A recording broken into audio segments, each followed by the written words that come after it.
Hello, I'm Crimson Clover, and welcome back to Clover Reads. Today we have two short stories from the r/wholesomestories subreddit.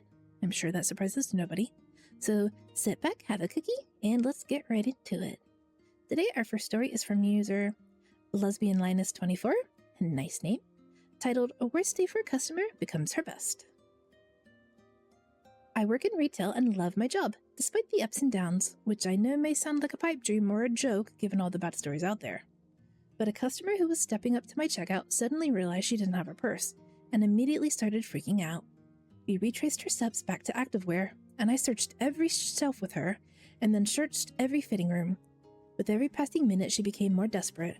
She told me she was on a trip from Arizona and visiting her sister, and she had a rental car and a flight back home, but wouldn't be able to get home or contact anyone since everything was in her purse, including her phone. This doesn't really surprise me because women's pants frequently don't have pockets deep enough to hold a phone. Said that. Finally, I had a stroke of genius and asked to see her other merch. Turned out she had a pair of pants from a completely different section of the store, and I insisted on checking in the other section, and lo and behold, her purse was hanging on the end of the rack. She gave me a gigantic hug and nearly started crying from the relief. It was so nice to help her find her purse, as I know how terrifying that can be, as does every woman. Barbara, if you're out there and see this, I hope again that you have a safe trip home and that you enjoy the rest of your time here in Ohio. Edit, it's not about me, it's about doing the right thing. I'm a big believer that it pays to be nice, and that it takes more energy to be rude and hateful in life than it does to be nice. It doesn't cost us anything to smile or offer a helping hand when we can. The world can absolutely be shitty at times, yes, but we can also be a bright light in it even through simple actions. Not all of us are capable of being doctors, firefighters, lawyers, or having certain jobs that seem more impactful on people's lives. But that doesn't mean we still can't change people's lives for the better. The reward isn't the recognition, though the recognition is nice. The reward is seeing the positive effect you can have on others and getting to realize you have the potential to be the change you want to see in the world, even if it's something as small as finding a lost purse. I hope everyone has a beautiful day, and I hope you all realize how special you are through your actions with others. Oh, that was really nice of you, OP. I have never personally lost something in the store, but I can definitely imagine how panicked I would be because, well, I do have pockets that I can keep my phone in. Just recently purchased these pants. I'm not in the habit of keeping my wallet or my keys in my pocket because I don't usually have pockets deep enough to hold them. So yeah, I would also definitely panic if I couldn't find my purse. Although I also use a backpack as my purse instead of a purse, you know? And I'm personally less likely to lose it. Although I have forgotten it's there and then wondered where it went. Sometimes the brain just doesn't brain properly. And our second story today is from Reddit user Nutmeg0201. I like that name. My best friend saved my life, and she doesn't even know. I've read a lot of these stories on here where people talk about their experiences, so I wanted to share mine with my best friend who saved my life. I, 21 female, met my best friend, 20 female, online when I was 17 on an online fanfiction site. She had followed me, whether on purpose or on accident, I don't know. And since I was new and had no other followers or really any content up, I messaged to thank her. Ooh, a fanfiction writer.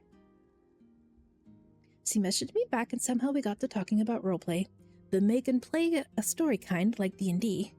We both decided to make a story together, and as we continued to talk, we started to talk to each other outside of the roleplay, adding messages and questions to each other after each of our chapters.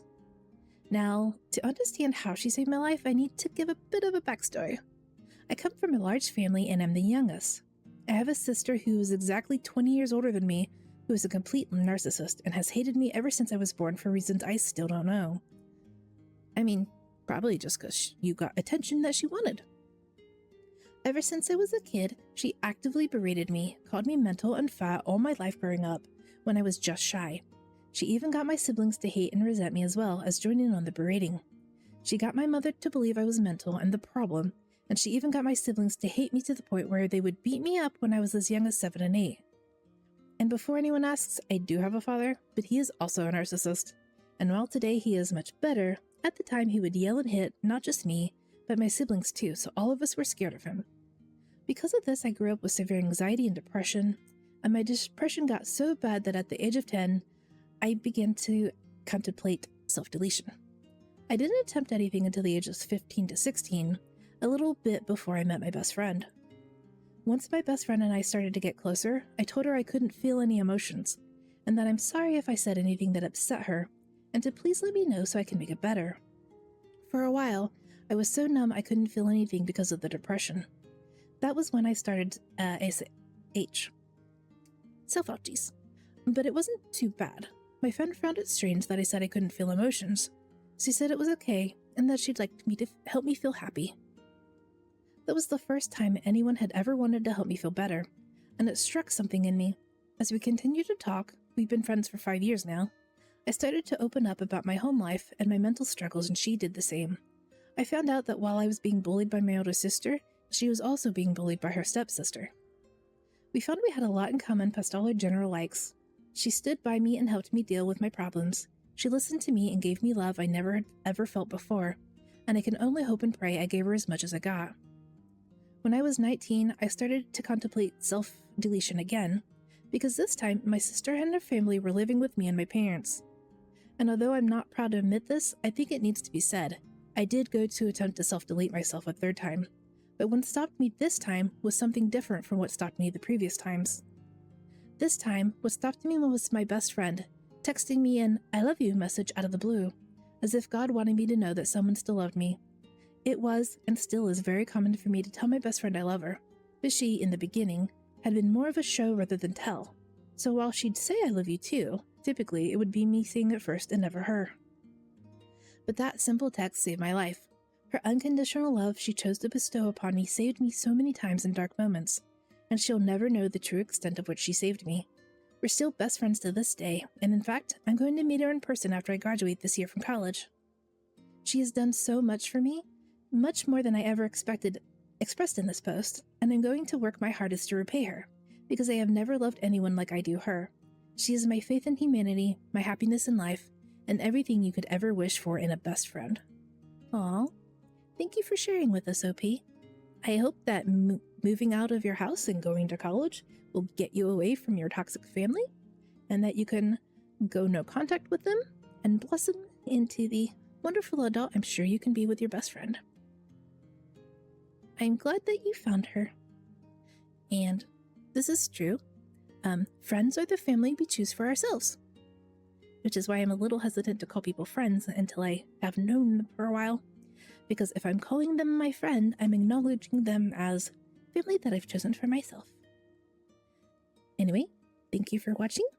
If you have any stories you'd like to share, put them in the comments down below, or just talk with each other, or tell me what you think I can do better. Whichever. I am open to most things. Anyway, I will catch you next time. Bye-bye.